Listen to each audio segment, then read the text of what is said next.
from Sunburst Media Productions and Refuge Productions. This is Spectrum 360. Welcome. Your Spectrum 360 co-hosts are Mark Skogman and Bruce Wright. Spectrum 360 broadcasts live weekly on Mondays at 11 p.m. and online anytime via podcast. Thank you for listening for the next hour. Spectrum 360 is progressive and features political talk and humor and also the arts and popular culture. Spectrum 360 starts right now. Let's get to work.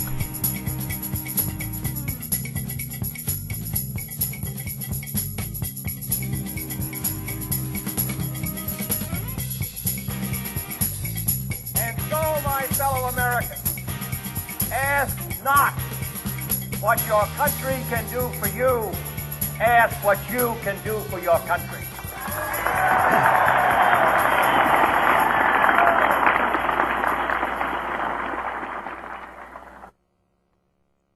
Good evening, and welcome to Spectrum 360, the radio program for Monday, 30th of September, 2013, the last day of September, the last day of the quarter, and the last day of this particular program. And we'd like to thank John F. Kennedy for that intro. Yes, this is Mark Skogman. And this is Bruce Wright. And you indeed did hear former President John F. Kennedy in his inaugural speech in 1961. That was the famous "Ask not what your country can do for you, but what you can do for your country" quote. And that's wonderful. In the program preview, let's see what we've got on tonight's program, shall we? I think we can do that. Yes. In segment one, we're going to have a brief discussion, a little retrospective on the ending of the television series, the cable television series on American Movie Classics called Breaking Bad. Say it isn't done. It is done, and we'll be talking about that. And then we're going to have a kind of strange segue into a... we're going to discuss Breaking Bad from the point of view of healthcare. Now, I bet nobody's ever done that before. And then we're going to have a segment which is going to be a live telephone interview with Dr. Margaret Flowers. She's an advocate for healthcare reform in the United States. We'll be talking about healthcare reform, about the Affordable Care Act, the government shutdown, probably a little bit, etc. That'll take us to the bottom of the hour. After the bottom of the hour, we are going to have a poem by a local artist named, it's Luis Rodriguez, and we're going to hear... He's actually from California. Oh, I thought he was local. Excuse me. But it's local via California. Yeah, it's local because we've got the CD. And the track is going to be "To the Police Officer Who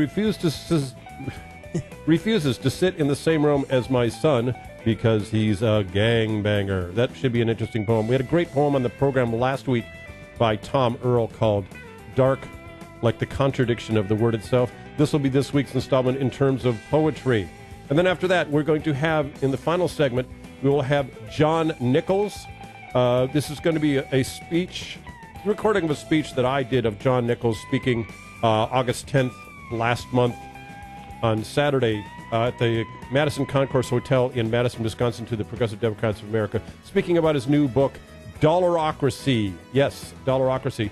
This is going to be segment 2 of that speech. We're doing it in, we promised 3 parts. We're actually going to do it in 4 parts. This is going to be part 2 tonight. We'll have 2 more parts in the 2 next successive programs. And that's what we're going to have on Spectrum 360. So I think we should get right to our first segment here. And I've got an interesting perspective, a good way to start out this next segment, or our first big segment. I think you'll like this.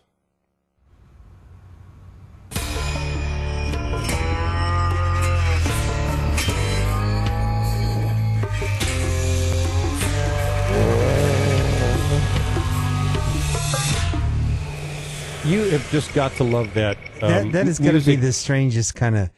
You can't... Not only is the show memorable, but the theme song. Yeah, it's the main title theme music for the main title sequence for the cable television program on AMC, or American Movie Classics, which is Breaking Bad. And the reason we're going to mention on the program this week is because the series and the latest season, which was the 5th season, and the last episode, the entire series, the entire season, the last episode aired broadcast last night at 9 p.m. Eastern Time. The series is over, and it was quite an event. There were a lot of people watching the last episode of Breaking Bad, and then also watching the talk show about the dramatic program after that for an entire hour called Talking Bad, where they interviewed the actors and had their comments and some comedy and just more information about the series. They had a lot of the actors that were on the program on an expanded version of Talking Bad. It had been 30 minutes after each program for the last several programs this season, and then the final finale, Talking Bad, was 1 hour after the last episode of Breaking Bad. So it was Breaking Bad and Talking Bad. It was bittersweet. It was a great episode. It's been universally reviewed by most people as being excellent. And then Talking Bad was excellent, too, and it was a great way to end the series because we're all sad it ended, but we're all happy. It was such a great, great series. As Anna Gunn said last night on the Talking Bad program, the writing was just so excellent. It was just way up there. And the directing was excellent. All the production values were excellent. It was a great, great program, and it's part of television history now.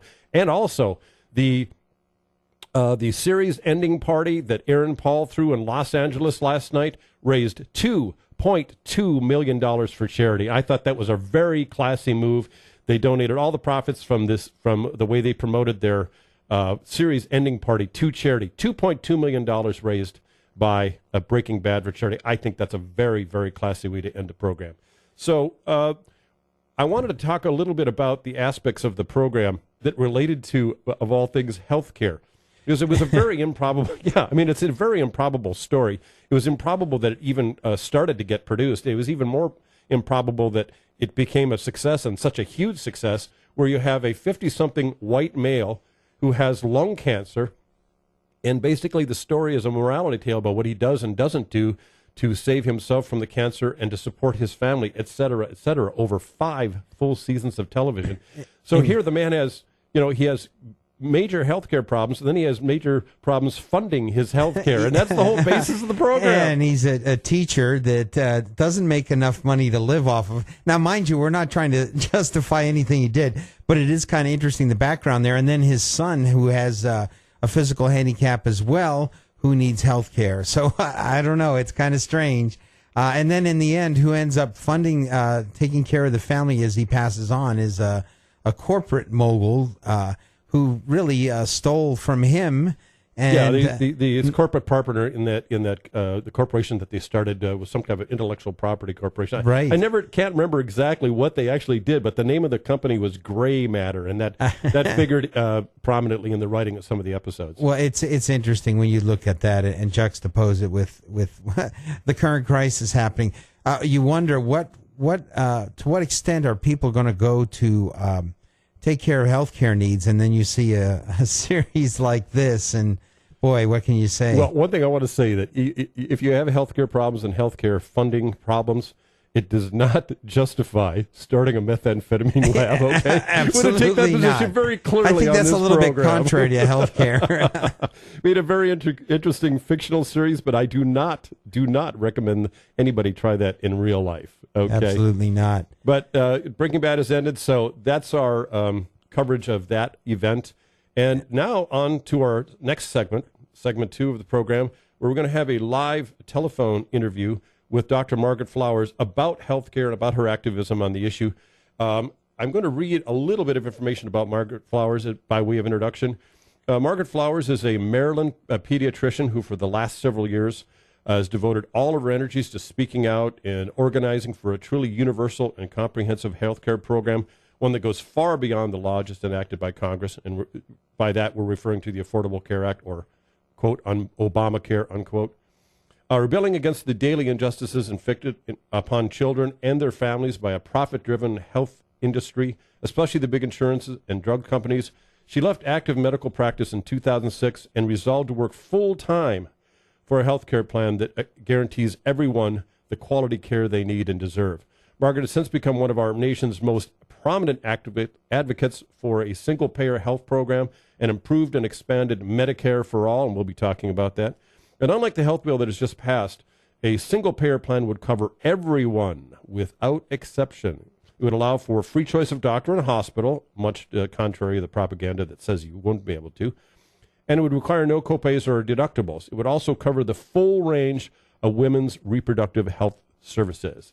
And with that introduction, we hope to bring Dr. Margaret Flowers on the program. Can you hear us? Yeah, and let me just add one other thing. It was my pleasure to work with Margaret and, of course, our guest last week, Kevin Zeese, on organizing around the Occupy movement that happened in Washington, D.C. October2011.org. That's right. All of us were there. Yes. And Margaret was there, Kevin was there, you were there, and I were there. We were all there. And Was there. And it was very, very much a pleasure, though, working before that event with her and Kevin and others as we organized for that occupation that happened.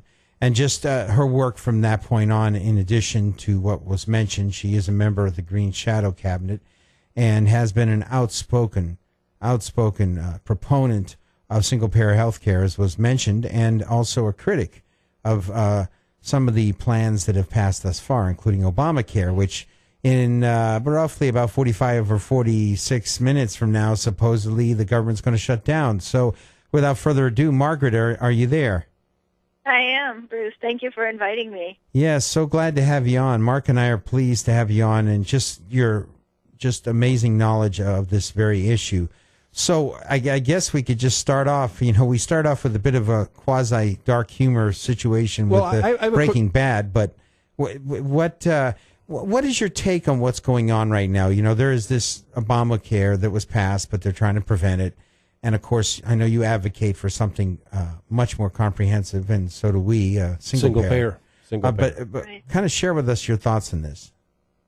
Well, I think that, I don't pay too much attention to what the Republicans are doing because they're so far off base when it comes to health care. They don't have any solutions at all. And so what we see, when they're doing these types of things around health care laws, it's really just politics. They're just playing politics. And I think, unfortunately, this game that they're playing is really going to backfire on them. It's going to cost them the elections, probably in the midterms. So it's all theater, unfortunately, and so, we'll see what happens. But and it's theater with very real-world consequences because they're causing all this trouble in Congress. Senator Ted Cruz was on the floor of the U.S. Senate when it wasn't in session doing a fake filibuster last week, reading green eggs and ham to stop the Affordable Care Act from being funded. I don't think he was successful. I don't think reading children's books is actually a successful strategy. I don't think they'll be successful in defunding the health care bill either. It's really just theatrics that they're going not for so right far. now. I wanted to ask you a question, Margaret, about I saw a video. It was either on television or online. It was several weeks ago where you were in a government office, I believe in Washington, D.C., during a hearing on health care. And you got up out of the audience and really dressed down the committee that was speaking at the time. And I have to say, I think you did a great job. On substance, I was just totally supporting of what you said. And I wanted to ask you, what the committee was that you spoke to very spontaneously from the side of the gallery there, or the side of the room? That's a great question because I've done that on a number of occasions. Well, the last one. I mean, the most recent time that might have been what you've seen, that was when I went to the Wall Street Comes to Washington Healthcare Conference, which was held in October of 2011, just a few blocks from where we were occupying in Freedom Plaza. And that was a conference where representatives from Citigroup and J.P. Morgan and Goldman Sachs were talking about ways they could profit from the healthcare system. But there was the time, I guess one of the times before that would have been a conference that John Conyers had just before the health care bill passed, where he brought Dr. Howard Dean in, to basically tell lies about what the Affordable Care Act would do. And let me stop you right there. I'm very interested in what your differences with Dr. Howard Dean would be, because I'm a member of Democracy for America, which is the organization that Howard Dean started, and he's done a lot of good work. And I'd be very interested to find out how you differ with him in terms of healthcare policy, because he's also a doctor. So give us the differences between your position and his positions on these issues. Well, his position, unfortunately, is to support whatever the Democrats do. So if the Democrats are pushing a Wall Street health care bill, that's what he'll support. And unfortunately, that position is a position that doesn't isn't based on the evidence of what's best for the people in this country. And so my position is to really focus not on the partisanship. We've got to take this healthcare debate out of the partisan debate and really focus on what is it that we need in this country, what would work to solve our healthcare crisis, and then push for that no matter who's in office. We, the public, should be pushing for the real solution. Unfortunately, people, and this is how we ended up with the Affordable Care Act, were told by the Democrats this is all we can get, and so they went along with it. And I understand that because we have a healthcare crisis, and so people were thinking, well, a few more people are going to get insurance, that's a good thing. But overall, this piece of legislation takes us to greater privatization of our healthcare and still leaves tens of millions of people out completely, and more people with paying for insurance who will find that insurance doesn't come through when they need it. So it's, really taken us in the wrong direction. Well, let me ask you a question. Let me frame it this way. I know I'm an advocate for single payer myself, so I agree with your position completely. But at the same time, when the Affordable Care Act was passed, I participated a lot in getting the act passed. And a lot of people criticized it because it wasn't single payer, including myself. But at the same time, I also saw the Affordable Care Act as being progress in the right direction. And this concept of incrementalism, where you have to take some steps in order to get further steps done later on. And I thought it was a good step in the right direction. But there were a lot of people that are upset on the left, progressives, that that were saying, well, he's not supporting single payer, which he rejected out of hand, wouldn't even consider it. And I'm referring to President Obama. So what is your perspective on this incrementalism? Doesn't this at least get us closer to single payer overall? I support incrementalism when it pushes us in the direction that we need to go. What this does is it takes us in the opposite direction. It further privatizes our health care, and it's going to be very expensive. There are no cost controls. So it's ultimately going to fail, but in the meantime, it takes us, it's going to fail in terms of the things that people want, which is actually universal health care and being able to get the care that they need when they need it without going bankrupt. This really takes us in the direction of further privatization. If as it came down to the wire with the health care bill and we were in there constantly pushing, one of the things we said that we would accept with this bill would be to, instead of taking hundreds of millions of dollars and using it to subsidize the purchase of skimpy private insurance, those dollars should be put into our public programs. We should not be taking tax dollars and putting them into the private insurance industry, which is the problem in the first place. They're the ones that wrote the bill so they could profit off of it. Let's expand our public health programs and don't force people to purchase private insurance, which is just not going to be there for them when they need it. Yeah, and I guess that was why, of course, I didn't support it. And that's one of the beauties, of course, of having a show like this, because even amongst the hosts we have differences, but we are both striving for the same kind of direction with things. But that was one of the reasons that I opposed it, was the whole it was turning giving money to private insurance industry and the pharmaceuticals, and really they're the ones that have caused us this pain and grief to begin with. So it's kind of like giving them the keys to the kingdom, so to speak, and that's one of the reasons I had problems with it. Well, Dr. Flowers, let me ask you quickly: would it be acceptable for you to have a Medicare for all style single player plan?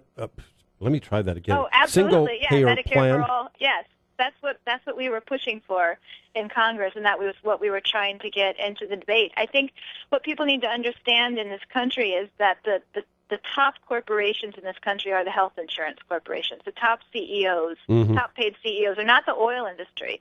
It's the health insurance industry. They have a tremendous amount of money, and they profit off of our healthcare system, and so they're the ones that are writing this legislation. We are never going to get the healthcare system that we need if we don't put up a fight for it. It's just not, to think that the government, with this type of dollars and influence, is going to act in the interest of the public in this situation is naive. We have to actually make it happen. We have to make that demand, and that demand should come no matter who's in Congress. So, yeah, President Obama at the beginning would not talk about single payer, but what would have happened if the public had not accepted that? I mean, there was a group of us that were in there fighting constantly to try to get it into the agenda, but unfortunately, too many people believed what they were told by the Democrats, is that they couldn't have that. And so they pushed for a public option plan when we knew that the public option was never going to be in the final legislation anyway. Max Baucus had already said in March of 2009 that it was a bargaining chip.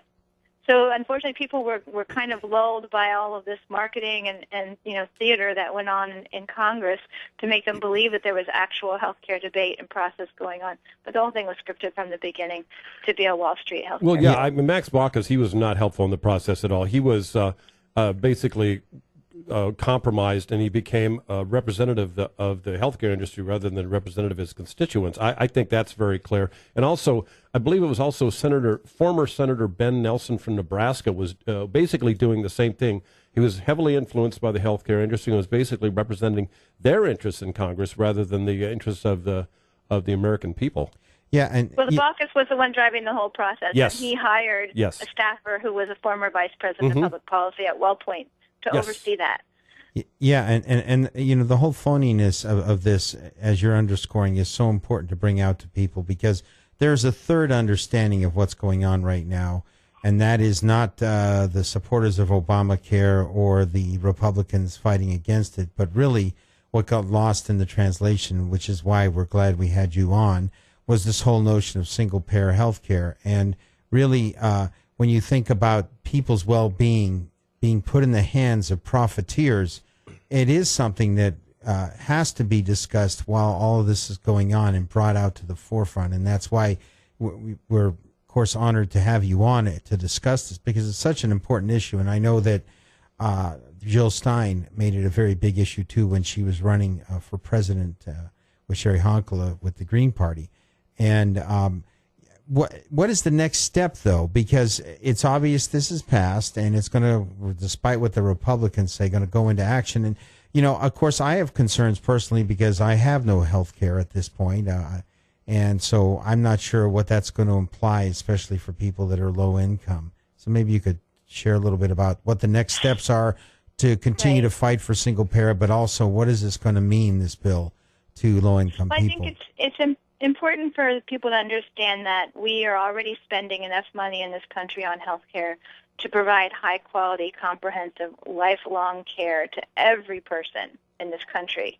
And so that's the thing we have to go from, is that we already have all the resources and the money in this country to take care of everybody. Yes, that's very true. What this bill does is, and it does expand some Medicaid, and I'm not opposed to that.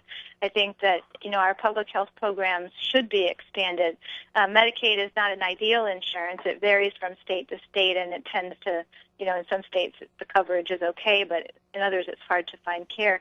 For the people who do not qualify for public programs like Medicare, Medicaid, or the VA, they'll be required, starting in January of 2014, to purchase private health insurance. And so for people who don't have insurance currently, states are setting up something called an exchange, which is basically a place that will sell health insurance plans. But the plans that they're selling, unfortunately, are just really inadequate. What we fought for so long for was that health insurance plans should, at a minimum, cover 80% of somebody's health care needs. And what this law does is it says that it's perfectly okay to sell plans that cover 60% or 70%. Those levels of coverage for most people, unless you're extremely wealthy, mean that when you have a serious accident or illness, you're not going to be able to afford to get the care that you need. So, yeah, you've paid your premiums, your whatever, $100 or $200 or so a month in your health insurance premium. But if you have a serious problem, you're not going to be able to afford to get that care. And if you get that care, you may end up going bankrupt. So we already know in this country that the leading cause of bankruptcy is medical costs. That's not going to go down under the Affordable Care Act. So this is the problem with it. And the health insurance subsidies that the government is offering are only for the 70% coverage plans.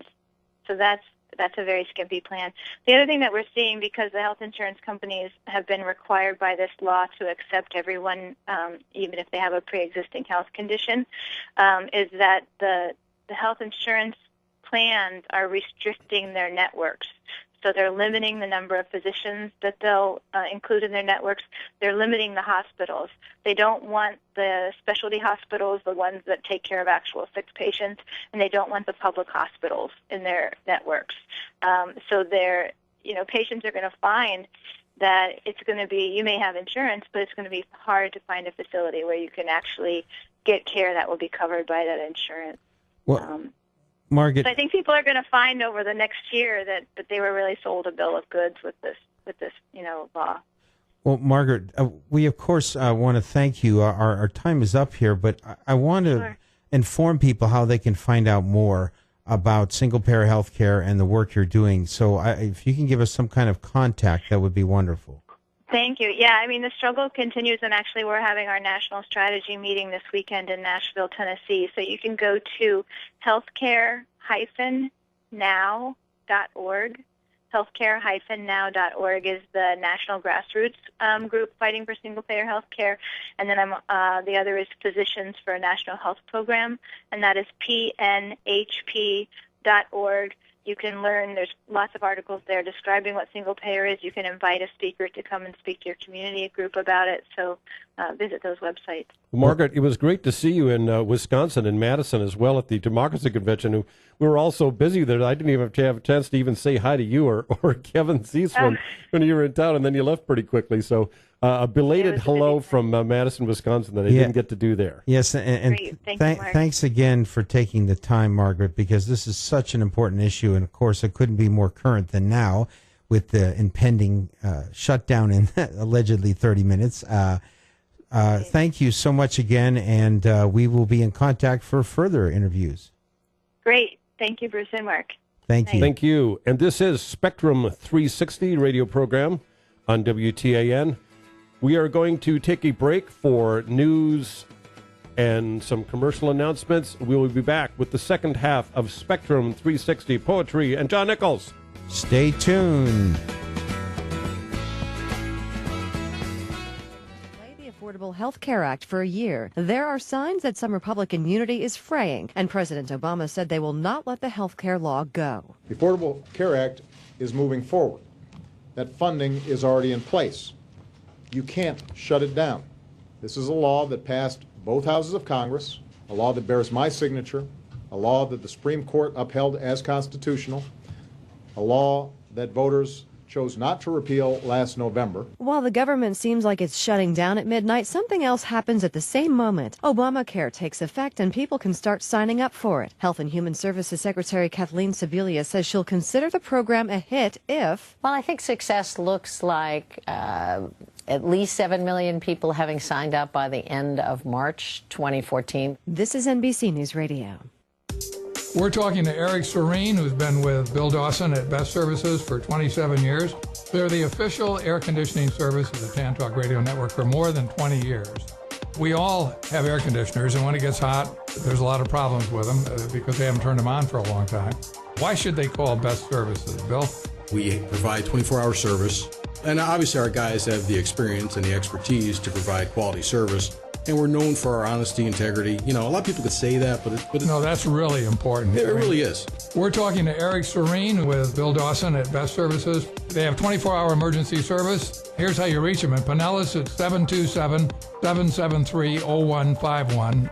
In Pasco, the number is 842, also 727-842-3357. Let me give you their website, bestserviceshbac.com. bestserviceshbac.com. For all your home repair needs, call Ed's Handyman Services at 727-224-8681. For example, toilets, faucet, door locks, and much, much more. Impeccable quality work and reliable real-time service at an astonishing affordable price. Ed provides a clean, safe work environment from start to finish. Licensed, bonded, and insured, Ed guarantees all his work. So call Ed now at 727-224-8681.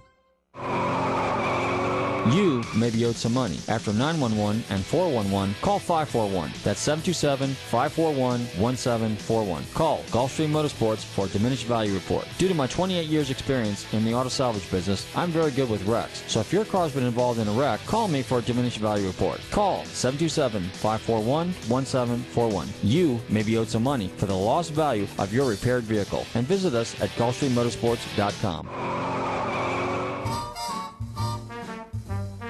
Are you looking for some great restaurants? For some great wines? Where are the great chefs? Listen to Dine Out Radio, heard every Wednesday on the Tan Talk Radio Network. 12 to 1 p.m., we'll tell you where all the great events are. We'll have Food and Wine Magazine and Bon Appetit Magazine. We'll have their editors and writers on each month. And maybe we'll throw in a couple surprises.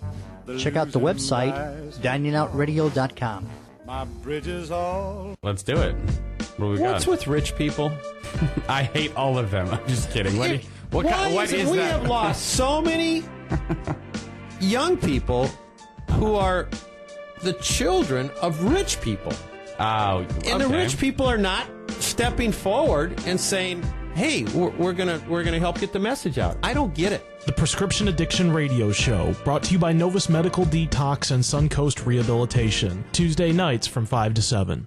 My husband just doesn't understand me. Our teenage son thinks he owns the place. My boss has some nerve. Need relief from relationship pain? We've got the right prescriptions for healthy relationships. Discover timely solutions to common issues such as marriage conflict, parenting problems, job stress, and more.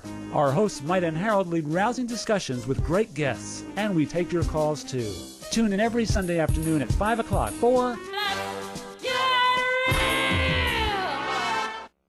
Hey, this is Ted Nugent. Hi, this is Jay Leno. This is David Hobbs. This is Bob Varsho. Hey, this is comedian, author, and most importantly, vintage race car driver Adam Carolla. This is Shirley Cha-Cha Muldowney. Hi, this is Robert Yates. I'm John Forrest. Hey, this is Jack Roush. I'm Ken Squire. Hi, this is Edsel Ford. Hey, I'm Dave Despain. Hi, this is Danny Sullivan. And you're listening to Nostalgic Radio and Cars. Nostalgic Radio and Cars, Wednesday nights at 7 on the Tan Talk Radio Network.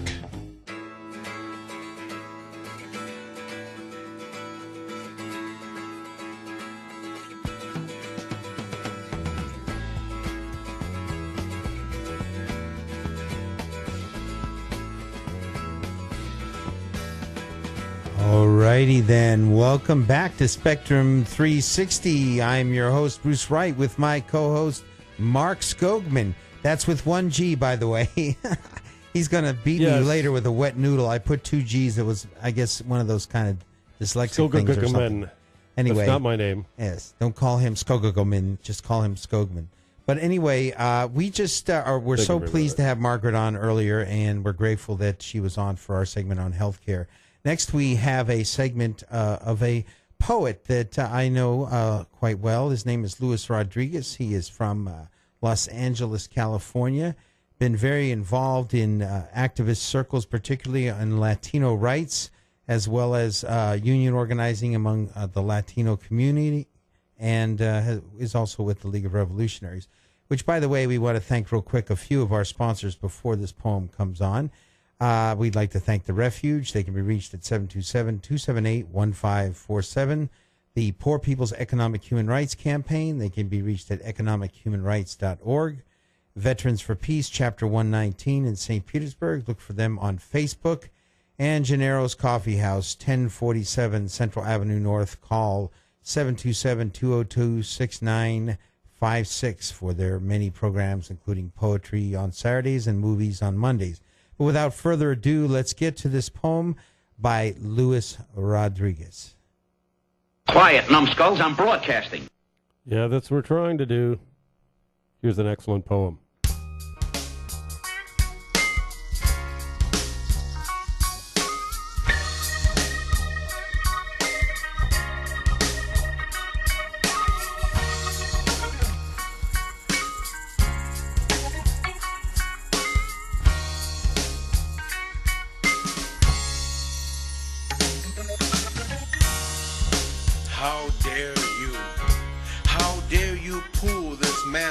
From your Slavic sleeve and think it worthy enough to cover my boy.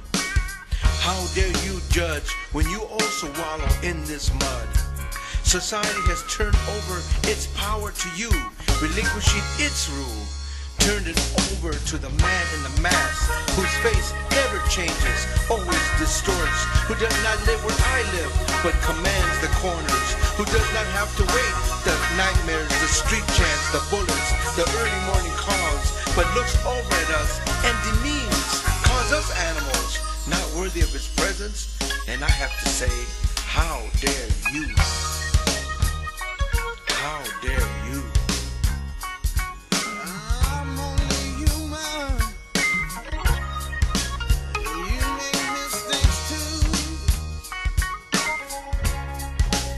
Sing it, Father. Sing it, Father. Yeah, yeah, yeah.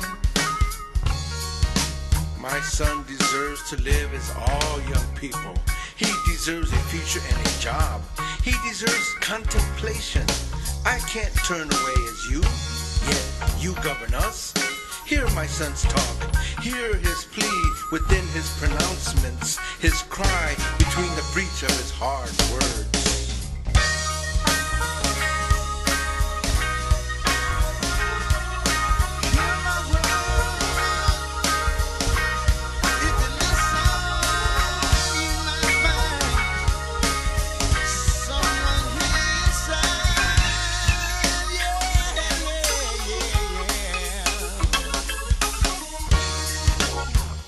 My son speaks in two voices, one of a boy, the other of a man.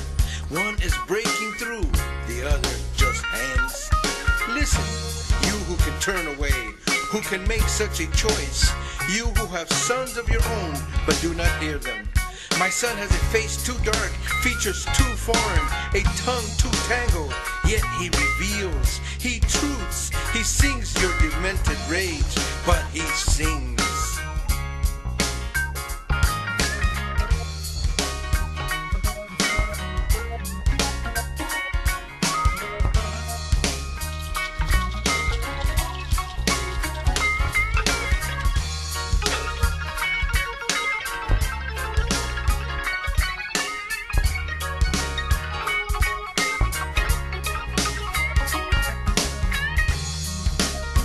Nothing to rage because it is outside of you.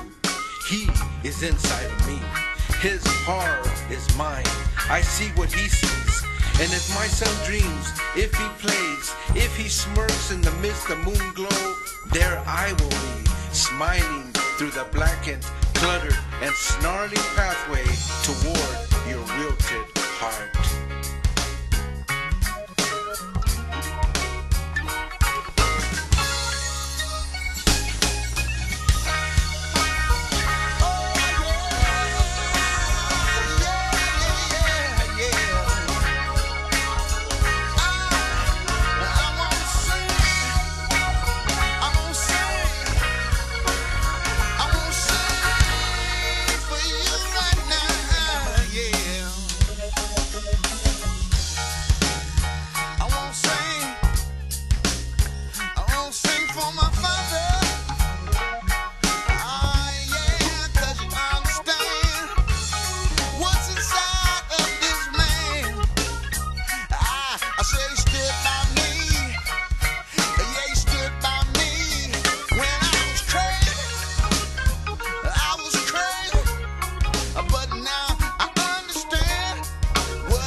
And that was Luis Rodriguez.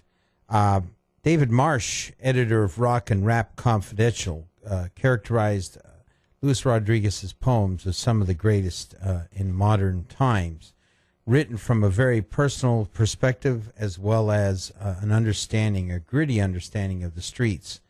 That poem was called "To the Police Officer Who Refused to Sit in the Same Room as My Son Because He's, quote, a gangbanger." Again, Luis Rodriguez.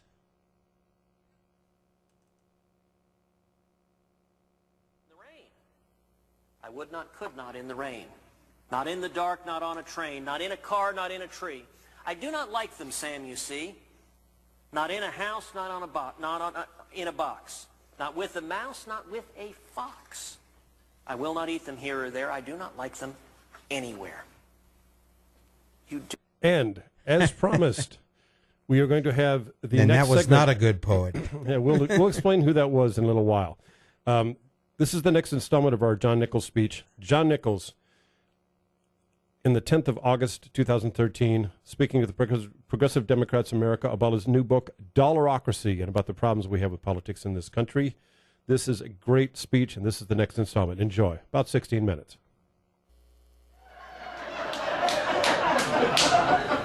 So I'm not going to give you the whole delineation of democracy and the demos, because that actually makes people kind of move away from it. You feel like it's separate from you. Democracy is exactly what your civics teacher taught you in 4th grade. It's not more complicated than that. Because when you were in 4th grade, I have a 10-year-old coming up, she's going to enter 4th grade. When you were in 4th grade, you still had an element of innocence. They didn't say, oh, by the way, it's a guy named Richard Nixon, right? You know, I mean, that would completely obliterate the whole discussion. No, what they say to you when you're in 4th grade is, yes, we have elections, and candidates present ideas. And based on those great ideas, we wrestle with it, and people think about what is best for the country. And then, on this glorious day, the day Walt Whitman wrote poetry about, we would go to the polls and we would cast each of our ballots, and they would go into a mass, and they would actually be counted. And yeah, for the candidate you voted for. And then someone would be elected president or senator or mayor, and that person would serve in the interest of the people who elected them. That's what your 4th grade civics teacher taught you. And in that calculus, your vote was the most important thing. I mean, I know you got the candidates in the theater and all this other stuff, but at the end of the day, your vote was the most important thing. It's what mattered. The vote drove the process.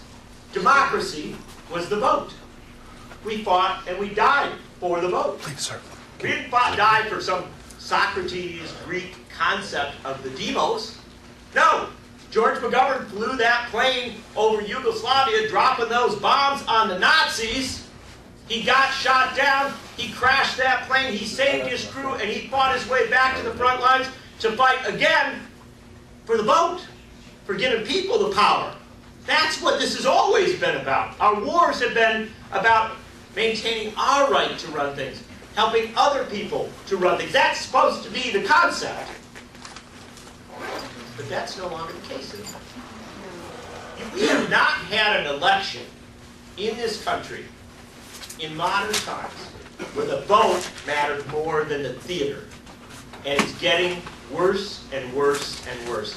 And that's the difference between democracy, the vote, that woman right there, that guy right there. You matter more than anything else because you're going to cast a vote. Today that matters less in the eyes of our media, in the eyes of our political class, in the eyes of many of us as citizens, than the dollar. The dollar becomes dominant. How dominant is it? You know, when Dennis Kucinich ran for president of the United States of America, you can love Dennis or hate him. Take what you want. I haven't known in this room many people actually like him. But you can say this about, you can also say this about many other candidates for president of the United States. You can say this about Jill Stein, who ran as Green last year. You can say this about all sorts of progressive, innovative candidates. You can even say this about some libertarian Republican candidates. You can say this about people who aren't, you know, who can't go to Wall Street and just pile it up. You know what the first thing they say? You know what the media says right off the bat? Can't raise enough money. The media refers to something called the dollar primary. Before you get to New Hampshire, before you get to Iowa, they say, how are you doing on dollars? And if you are not winning in the dollar primary, you're not a credible candidate. And you know what they actually do? This is the most brutal thing. Candidates know this. The big networks actually assign interns to travel with you when you're running for office. If you're a candidate, some kid, you know, you're the ABC intern, and whatever you do, because they want to see you do something stupid, right? And so they write it down, and the ABC can broadcast it. And you know, so like Jerry Brown was a gold mine. But the bottom line is that nowadays, based on how much money you're raising, at a certain point, they withdraw the intern. They say, we're not going to cover you anymore. Because you're not raising the kind of money that makes you a credible candidate. And you know what else they do? You saw this, actually, in 2008 in New Hampshire. Dennis Kucinich is still in the running for President of the United States. But he didn't have the kind of money the other candidates had. Now, it wasn't that he didn't have anything else. He had, this is what Dennis Kucinich had, mayor of a major American city, member of the United States Congress, former state legislator, critical player on issues that a lot of people cared about, war and peace, civil liberties, stuff like that. I mean, on balance, the guy had a great, the paperwork was great. But what he didn't have was the money. You know what they said in the last debates before the New Hampshire primary? You can't be in the debates. Yeah, we know that you've actually served in public office longer than Barack Obama, Hillary Clinton, or John Edwards. We know that you've served in public office, if you add it all up, you've been in politics longer than all of them combined. But you can't be in the debate because you literally did not come up to that debate, open up your wallet, right? Say, see, all right? Because didn't qualify. And again and again and again, in American politics, this is the reality. The dollar matters more than the vote. The dollar beats the vote. And if the dollar beats the vote, then we got to stop calling ourselves a democracy, and we got to start calling ourselves a dollarocracy. And if we're a dollarocracy, brothers and sisters, if we're a dollarocracy, brothers and sisters, the battles of Tom Paine and Harriet Tubman, Ida B. Wells, Martin Luther King Jr., Gloria Steinem, everybody that we have honored across 250 years of American struggle, every vet that went off to march in war, those values are under attack at home, not from some foreign enemy. We are under assault right here, because remember, we go out around the world to defend democracy. Well, democracy is getting beat by dollarocracy in Madison, Wisconsin, in Lansing, Michigan, in New York City, in Washington, D.C. And brothers and sisters, Bob McChesney and I wrote this book because we want to rip open this discussion. We want to transform this discussion. And we want people to have a clear picture of what the real debate in America is about. It's not Democrat or Republican. It's not liberal or conservative. It's democracy versus dollarocracy.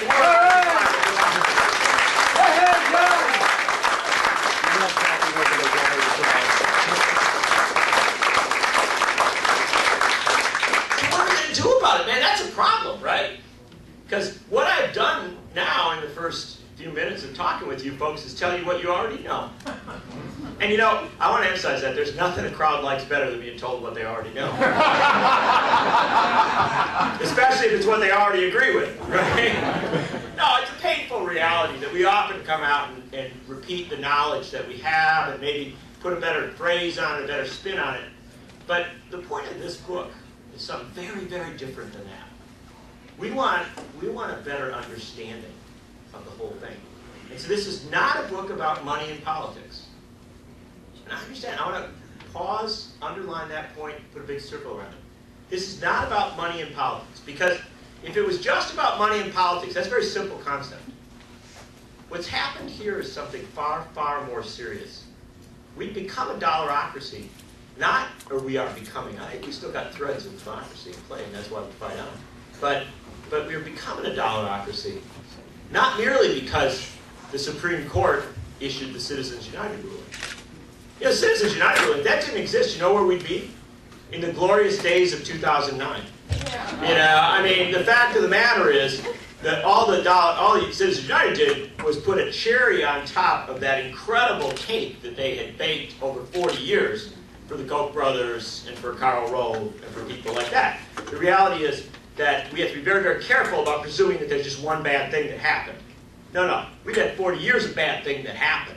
And it has piled up to a reality now that in the money and politics circumstances, that woman's going to come sit right by you. In the money and politics situation, it's very serious. We understand the conundrum there. But if it was just that, we could make it. You know why? It's very interesting because it's going to sound absurd when I say it, but we'd still have our free press. Yeah. Right? Doesn't matter how much money they put in, the free press The free press, boy, I tell you what, Tom Paine walking down that street with the first copy of Common Sense. The abolitionists printing out those abolitionist papers saying we got to take on slavery. Woodward and Bernstein taking down Richard Nixon. The free press. That's only one problem. Free press barely exists in this country anymore. And I don't say that casually. I'm not even talking about the quality, I'm talking about the quantity. The fact of the matter is, every day in America, more journalists are laid off than hired. Every day, every week in America, more newspapers close down than open up.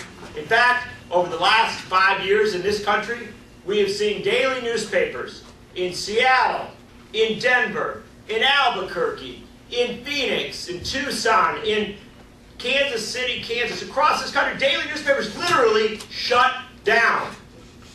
And that's the good news, because some daily newspapers actually stayed open with no staff, right? And so then it's even worse. They give you the fantasy that they're covering the news. You actually think it's being covered, but there's nobody out going doing the job. And you know this.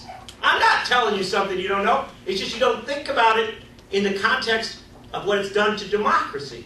Because the fact of the matter is, when you have an election and it isn't covered, and we know that happens all the time, when you have an election and it isn't covered, the only place where people get their information is from the ads, right?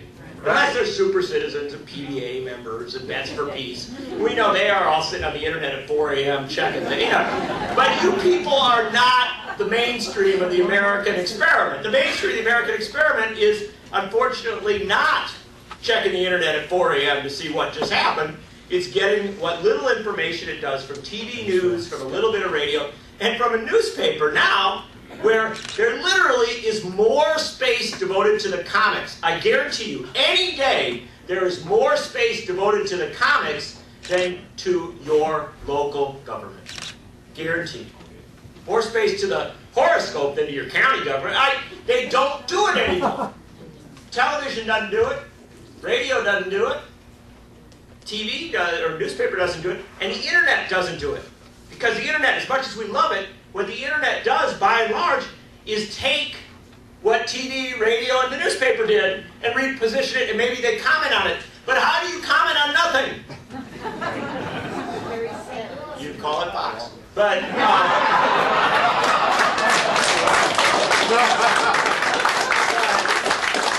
fact of the matter is that we have dumbed the debate down so much, we have squeezed so much journalism out of this thing. Even bad journalism is better than no journalism, I'll tell you it is. But it's just not there. If somebody comes and covers your meeting and they do a lousy job covering it, you can call them up and say you did a lousy job covering the meeting. But if nobody comes to cover the meeting, who do you call? What do you do? How does anybody know that you met? You are the tree that fell in the forest and made no sound. And so we've got this collapse of journalism. It's very serious. We lost the better part of 30,000 newspaper employees between 2008 and 2013. We've lost, since 1996 when they passed the Telecommunications Act, we've lost an estimated 19,000 on-air personalities in radio. Television stations across this country are now shaving minutes off their local newscasts, which is the primary source of information, so they can fit in more campaign ads. Now you understand? And those television newscasts, if you do actually watch them, what are you going to learn? What are you going to know? No, the wreck. Come on, that's just a little bit. Do you know what you're really going to know? You're going to know the weather. You're going to know so much about weather. Do you realize that if citizens knew as much about politics and government as they do about the weather, we would be the most informed and engaged citizenry in the history of the planet? No doubt about it. No, because when you watch your evening news, you go, I promise you, you only have to do this once, and you never have to do it again. Go watch your evening news tonight. Do you know what they're going to do? It's going to start up, and they're going to say, welcome to the evening news. The United States and Russia are recreating the Cold War. Obama's not going to go meet with Putin. We've got, 8% unemployment, except if you're black, and then it's 15% unemployment. except if you live in a city, and then it's 25% unemployment. Except if you're under 50, and then it's 50% unemployment. It's like. And there you have it. That's installment 2, segment 2 of the great John Nichols speech that I was able to, very fortunately, able to record in Madison, Wisconsin, at the Madison Concourse Hotel, when John Nichols was addressing the Progressive Democrats of America Wisconsin state meeting there on the 10th of August, 2013. And we have some more people to acknowledge. Yeah, and we want to thank some additional supporters of the show, including Relax at Home licensed massage therapists. Call Patricia at 813-784-7485.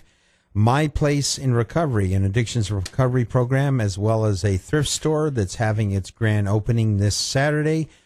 Please call 727-244-0427 about the grand opening of My Place in Recovery thrift store. Be thrifty. The Catholic Worker, 727-278-1547 in St. Petersburg, and, of course, the League of Revolutionaries for New America, LRNA.org.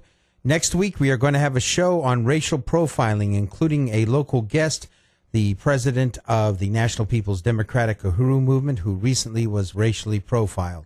Tune in next week, 1340 a.m. That's tantalk1340.com. You can look for a podcast of this show next tomorrow Spectrum night. 360.